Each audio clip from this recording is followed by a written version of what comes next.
Welcome to Facts TV News, where everything is true. Kingston West Police named 16 gangsters as persons of interest. The Kingston West Police have listed 16 men as persons of interest. The men are urged to report to the Denham Town Police Station by 6 p.m. on Thursday, March 18. They are Dwayne San, otherwise called Billy, Shane Williams, otherwise called Shaney, Toby, Nathan, Del Paro. The police described the 5 men as suspected members of the brawling gang from the Chestnut Lane area. Also listed are Akeem San, otherwise called Papa, Ricardo Lewis, otherwise called Bolo, Sledge, Bubba, Georgie, Ronaldo Fields, otherwise called Fry Eye, Cabby. Those 7 men have been described as suspected members of the Sprugglers gang that is based in the Matthews Lane, West Street area. Completing the list of persons of interest are Willis Pixton, otherwise called Pops, Kadula, Bad Indian, Kem. The 4 men have been described as suspected members of the Top Jungle gang that is based in Arnett Gardens. Anyone with information on their whereabouts of any of the 16 men is being asked to contact the Denham Town Police at 876-948-6443 or 876-922-6441, the Police 119 emergency number or the nearest police station. 13 arrested, 2 charged in St. Thomas anti-gang operation. 2 men were arrested and charged during an anti-gang operation by the police in St. Thomas. Charged are 19-year-old Leroy Farquharson, otherwise called Sloaney, and Joanne James, 28, both of 11 miles Bull Bay in the parish. They are charged with illegal possession of firearm and ammunition. The police say during the operation, they recovered a Browning Beretta 9mm pistol along with 5 9mm rounds of ammunition. The police reported that on Monday, a joint team consisting of members of the Jamaica Constabulary Force Specialized Operations and the Jamaica Defense Force conducted a mission-driven operation in the Lane Gate community of 11 miles Bull Bay. Operating on credible intelligence, the security forces went into the community aiming to disrupt the activities of the members of both the Lane Gate faction as well as the Tankwell gang. According to the police, it is understood that the 2 rival gangs have been engaged in violent confrontations recently and were planning to commit several violent crimes in the coming days. During the early morning operation, the security forces searched several premises and interviewed more than 20 individuals. At the end of the operation, 13 persons were taken into custody. 5 men were held on reasonable suspicion of committing a crime, including 2 persons for illegal possession of a firearm and ammunition. Meanwhile, the police are appealing to Zanny Perkins, otherwise called Zaza, and Nesta Morrison, alias Bigger, or Grimley Boss, to visit the Specialized Operation Branch as it is believed that they can be of assistance in the investigation of several major crimes in the St. Thomas Division. Guns seized, men arrested in Clarendon. The Clarendon police are reporting the seizure of 2 illegal firearms with several rounds of ammunition. They say a motor vehicle has also been seized in the operation in Woodside. 3 men have been arrested. Body of missing man found in St. Andrew shallow grave. The body of a man who was reportedly missing has been found in a shallow grave in Mount Ugly, St. Andrew. Police investigators are now at a yard exhuming a body believed to be that of Andrew O. Lord Andrews. Andrews has been missing since mid-February. The police were called after what appeared to be a shallow grave was discovered. Residents say they had been smelling an odor. Double murder sparks fear of reprisals in Southside Central Kingston. There was a double murder in a section of Southside in Central Kingston on Tuesday, triggering fears that there will be deadly reprisals soon in the community. One of the deceased has been identified as a 52-year-old woman, Orita Letman, and the other a 30-year-old man identified only as Bigger. Reports are that shortly after 10 a.m. on Tuesday, armed men approached a shop on Barry Street between Foster Lane and High Holborn Street in the community. The men reportedly opened fire, hitting 3 persons. Bigger reported they died at the scene, while Letman, who was affectionately called P, was rushed to hospital where she was pronounced dead. Police reports said a 36-year-old woman was also shot and injured. Residents of the inner city community believe the double murder was a reprisal for a murder several weeks ago. Tensions have been high in the Parade Gardens community in recent months, with reports of an ongoing turf war there. Last year in September, 26-year-old Ross Amigo McDonald, a laborer of Fleet Street in the community, was killed by armed men who then escaped in a waiting motor vehicle. Hours later, in what is believed to have been a reprisal from McDonald's killing, gunmen attacked 26-year-old Dwayne Dunbar, otherwise called Killer, and a 21-year-old woman at the intersection of Barry Street and Maiden Lane. Both were killed. 6 months later, residents of sections of Southside are still cowering in fear as the feud has been gangsters targeting their opponents in a deadly game of tick for tack. There have been 17 murders so far, representing an 89% increase in the number of homicides committed in the Kingston Central Police Division when compared with the corresponding period last year. JLP councillor Darren Wood is dead. Jamaica Labour Party JLP councillor for the Ferry Hill Division in East Portland, Darren Wood, has died. Wood died at the University Hospital of the West Indies UHWI on Thursday morning after he was brought there on Wednesday as a result of developing breathing difficulties. He is believed to have been in his 60s. Wood's cause of death is unclear, but it is understood that he recently contracted COVID-19. As news of the councillor's death surfaced, a number of Portland residents took to social media to express their grief. Okay, wake up. This is not a joke. I called you like 3 times since last night. No pickup. Now, fi hear say you just gone. Somiji, just so. Darren Wood, one woman posted. Shared another. Death is all over. Shake my head. R.I.P. Darren Wood. Another posted. R.I.P. to Councillor Darren Wood of the Fair Hill Division in Portland Eastern, who died from COVID this morning. Continue to take all care as it relates to COVID-19. It's serious out there. This is the second councillor in East Portland to have died since the COVID-19 pandemic began in Jamaica last March. In October of last year, councillor of the Fellowship Division in the constituency, 61-year-old Erwin Brown, died after he was taken to hospital following a reported COVID-19 diagnosis. Family, friends, mourn videographer killed in road rage attack. The police are investigating a suspected road rage homicide that occurred in St. Andrew on Tuesday that claimed the life of 49-year-old videographer Courtney Sutherland.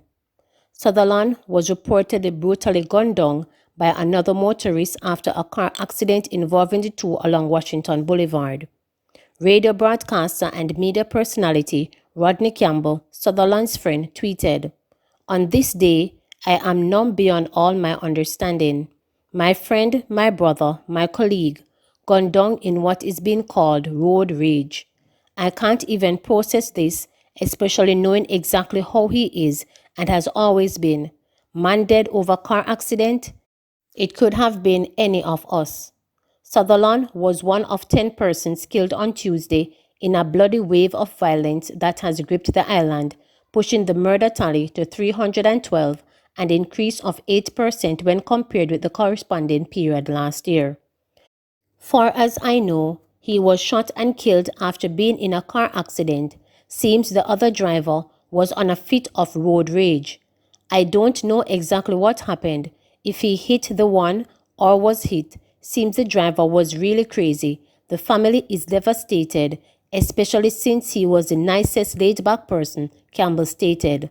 Sutherland's brother, Dean, a video editor, posted a photo of himself and his brother on his IG page with the caption, "This is my brother Courtney Sutherland. This is hard for me to text what I am feeling. This is my brother. This is my brother. They have a saying, you never know what you have until you lost it. Trust me, I know what I had with my brother. And I know what we all have lost. R.I.P. my brother. I will always and forever love you. This is so hard to process right now. Another person wrote, Dearest Squidly, I have no words. So shocked and heartbroken. My heartfelt condolences to you and your whole family. May you find strength to cope and heal. Another user offered heartfelt condolences. Squidly, my little brother and friend forever, from when I'm here and so many others for you today, tomorrow and beyond, till eternity to keep you and the family right, bro. Court was my other brother and the man who brought me back into the love of wearing shades. The only other person I know as jovial and laid back like you. His memory will remain. Be of good faith, cheer, strength, peace and prayers, brother. R.I.P. Courtney. Bluefields fisherman missing at sea since Friday. It has been almost a week since an elderly fisherman from Bluefields in Westmoreland vanished at sea. Days of searching have turned up no sign of 75-year-old Leonard Williams, and his loved ones are now fearing the worst. Williams reportedly set out on a solo fishing trip from a section of the Bluefields known as Black Bay about 8 a.m. on Friday and was expected to return home within hours. When visited the community yesterday, residents reported that members of the community and the Marine Police have carried out several searches along the coastline and at sea, but neither Williams nor his canoe has been located.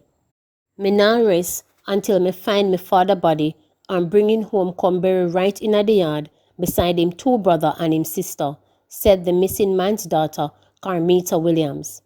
The last time me talked to my father was last Thursday evening when him called me and asked me how me feel because me did feel kinda sick. That was when him tell me him a go see the next day.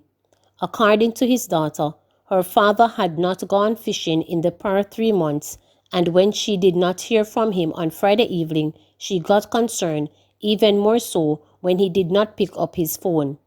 After leaving work, she checked his house and around the community and was told that her father was last seen sitting into the paddle boat just off the coastline. Carmita said that when she went to the police station and filed a missing persons report, she was instructed to return the following day.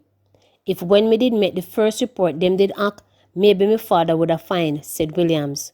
All the police had to do was to call in the Marine Police on the Friday night or Saturday morning, but after me go back at the police station Sunday afternoon, and a sergeant start inquire why them never make a report to the Marine Police from earlier, that is when them start to act.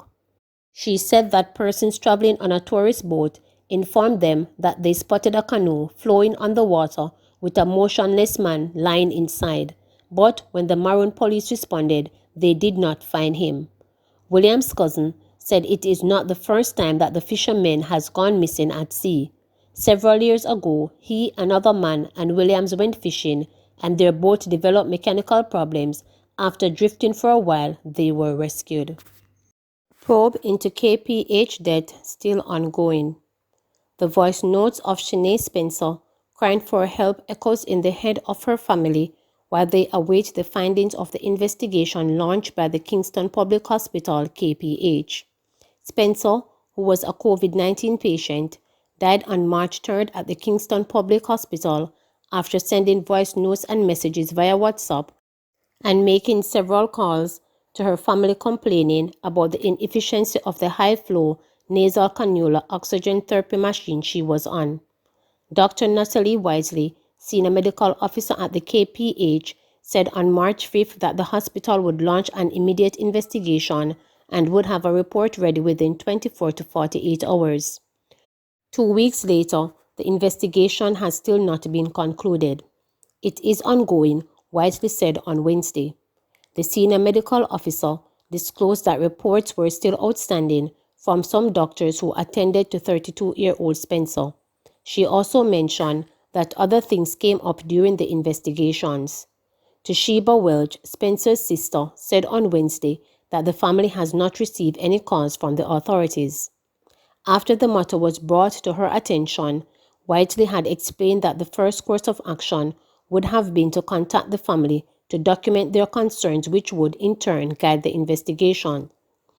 When asked if contact had been made, Walters said she delegated that responsibility to the Director of Patients Affairs, Diana Duke, and would check to confirm if anyone had reached out to the family. However, this was not verified, as further calls to Whiteley's cell phone went unanswered.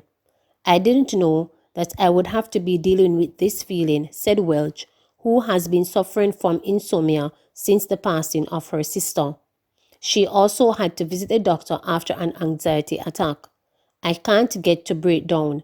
I can't get to cry because of the pain," she said. Welch said that her mother, Janet Riley, has been asking for space to grieve, and her sister, Andrea Richards, has been struggling to pick up the slack of the family. "It's rough," she said. "The less that I am reminded about it, the better it is for me." Spencer was a nurse at the Jamaica Cancer Society. 4 COVID deaths, 638 new cases in last 24 hours. The Ministry of Health and Wellness is reporting that Jamaica recorded 4 more COVID-19 deaths on Wednesday. Among the deceased are 3 persons from St. Elizabeth, a 74-year-old male and 2 females aged 68 and 95. A 52-year-old female from St. James also succumbed to complications from the virus. The casualties bring the coronavirus death toll in Jamaica to 511. There was, however, one other death of the COVID-19 patient that is under investigation. In the meantime, the country recorded 638 new COVID-19 cases from 2,256 samples and 142 recoveries on the day. The newly confirmed COVID-19 cases bring the total number of cases on record for the island to 33,366, while the recoveries mean that 15,615 persons have now recovered from the virus in Jamaica. Of the newly confirmed cases, 357 are females and 281 are males with ages ranging from 6 months to 96 years. The cases were recorded in Kingston and St. Andrew, 246, St. Catherine, 177, St. Thomas, 42, St. James, 39, Westmoreland, 30, Manchester, 22, Clarendon, 17, St. Anne, 16, St. Mary, 14, St. Elizabeth, 13, Portland, 13, Hanover, 6, and Trelawney, 3. There are 28 moderately ill patients and 34 critically ill patients among the 17,004 active cases now under observation in Jamaica. Please remember to subscribe, like, share, and click the notification bell for daily updates.